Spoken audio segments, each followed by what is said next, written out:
Internautas que acompanham o Centro Espírita Caminho de Luz, vamos a mais um programa Dicas de Leitura Espírita. No último programa, nós comentamos sobre Chico Xavier, verificamos a sua proposta, falamos da sua vida de forma resumida, porque todo mundo já conhece Chico Xavier. Hoje, nós queríamos comentar com vocês sobre a obra literária do Espírito Emmanuel. O Espírito Emmanuel era o guia espiritual de Chico Xavier. É um espírito que se apresentou a Chico Xavier na fase inicial da sua mediunidade. Acompanhou-o zelosamente, dedicadamente por toda a vida.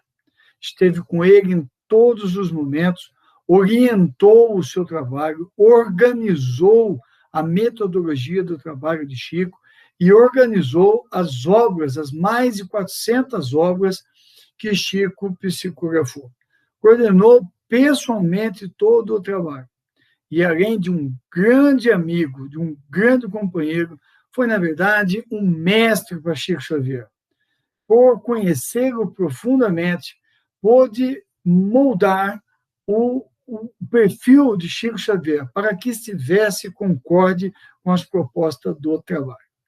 O Espírito Emmanuel foi um orgulhoso senador romano, Públio Lentulus, e ele se apresenta a Chico nesta forma, na forma de um senador.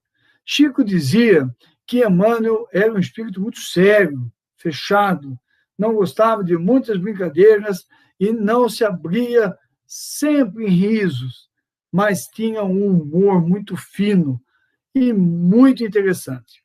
O que estabelecia uma parceria muito importante, porque Chico, como bom mineiro, não deixava de contar um bom causo, uma boa anedota. Então, podemos imaginar o que saiu daí. Um mineirinho com um antigo senador romano. Olha o que Deus faz. E o que Deus fez é uma obra fantástica. Mas hoje nós queremos trabalhar as obras da série histórica. Guardem esse nome. Chico Xavier, depois de ter psicografado algumas obras, começa a psicografar a série histórica, onde Emmanuel, de certa forma, descreve a sua luta e os tempos iniciais do cristianismo. É uma obra, são obras, melhor dizendo, que darão excelentes películas cinematográficas. Eu sonho com um dia, não sei se vai ser nessa encarnação ainda, que eu verei as obras de Emmanuel, a série histórica, as obras de Emmanuel transferidas para a tela do cinema. Com todos os recursos que nós temos hoje, seriam excelentes obras, seriam muito instrutivas. E elas são muito instrutivas porque Emmanuel, fiel a Kardec, fiel a Jesus, escreve, de certa forma, a sua mudança íntima. Ele descreve a árdua ascensão que ele teve desde o momento em que ele encontra Jesus. Ele começa escrevendo a série histórica, descrevendo, de certa forma, sem a participação dele, descrevendo na monumental obra Paulo e Estevão, os tempos iniciais do cristianismo. Esta obra, não há como não ler essa obra, porque do começo ao fim, ele descreve com requintes históricos, de uma pesquisa histórica, toda a transformação do doutor Saulo de Tarso no fulgurante Paulo de Tarso, pilar do cristianismo primitivo. Ele, com maestria e com uma linguagem muito atraente, que você não consegue parar de ler, ele descreve desde o Saulo com Abigail até o encontro com Jesus e a sua transformação em Paulo de Tarso. As lutas com Tiago, as lutas com Pedro, o levantar das igrejas, mas, acima de tudo, ele descreve a luta íntima de Saulo para se transformar no Paulo de Tarso. A passagem pelo deserto é inesquecível e extremamente profunda. Como é profunda a primeira noite que ele passa depois de ter sido abandonado pelo pai nos arredores de Tarso, onde ele chora copiosamente ao se ver sem títulos, sem posses, sem amigos, sem a amada e, principalmente, sem a sua família. Perdeu tudo em nome do encontro com Jesus. Naquela noite, ele começa a se reconstruir e se lembra de Estevão. E quando nós vamos a Estevão, na primeira parte do livro, nós vibramos com aquela alma generosa. Não há como não se emocionar com Estevão recitando o Salmo de Davi, onde ele canta com maestria, com emoção, o respeito aos desígnios de Yahvé, dentro da mais pura fé judaica.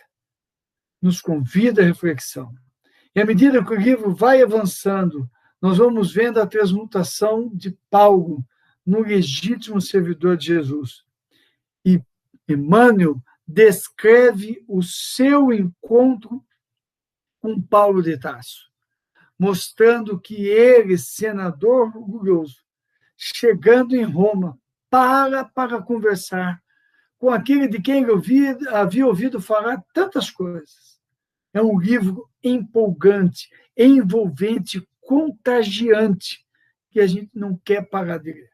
Tem até um seminário que daqui a um pouco nós vamos colocar nas nossas páginas, no nosso canal, para que o pessoal possa acompanhar, onde nós resumimos o livro em pouco mais de 2 horas, resumimos o livro com slides, com mapas de toda a trajetória de Paulo de Tarso. Depois, Emmanuel escreve a obra há 2000 anos, que é, eu diria, uma obra imperdível, porque ele fala dele, da história dele, dos seus problemas com Lívia, sua esposa. Eu não vou contar nada, não, vocês estão curiosos, porque um monte de gente manda para mim mensagem dizendo: por que você não contou a história? Para você ir lá ler, pegar o livro, ou comprar o livro, ou comprar o e-book, para que você possa ler. E olha, a coisa dele com a esposa é sensacional. Ele se mostra, se desnuda, o seu drama familiar. E mais ainda, mais impressionante, é o seu encontro com Jesus. As reviravoltas que a vida dá e a sua conversa com Jesus não lhe sai da cabeça. Os dias do Calvário, que ele narra na perspectiva do senador romano. E no final do livro, que surpresa, que transformação, que luta. É empolgante acompanhar as arenas de Roma, acompanhar Pompeia no dia do vulcão Vesúvio, acompanhar a ascensão e a queda do senador. Mas, acima de tudo, a transformação daquele espírito nas marcas do Cristo. Que lindo! Para no livro seguinte, 50 anos depois, ele se colocar no livro, mas nos trazer, acima de tudo, o drama de Célia. Que personagem! Às vezes eu me perguntava: meu Deus do céu, eu não aguentaria sofrer o que essa mulher sofreu, em nome da fé cristã. E ele traz a continuidade da sua transformação já numa outra encarnação, num outro momento do movimento espírita, cheio de ensinamentos para o movimento espírita, o movimento cristão, cheio de ensinamentos para o movimento espírita, onde nós poderíamos colher muitas ideias para não repetirmos os erros. E ele nos alerta na forma como ele vai desenrolando a história.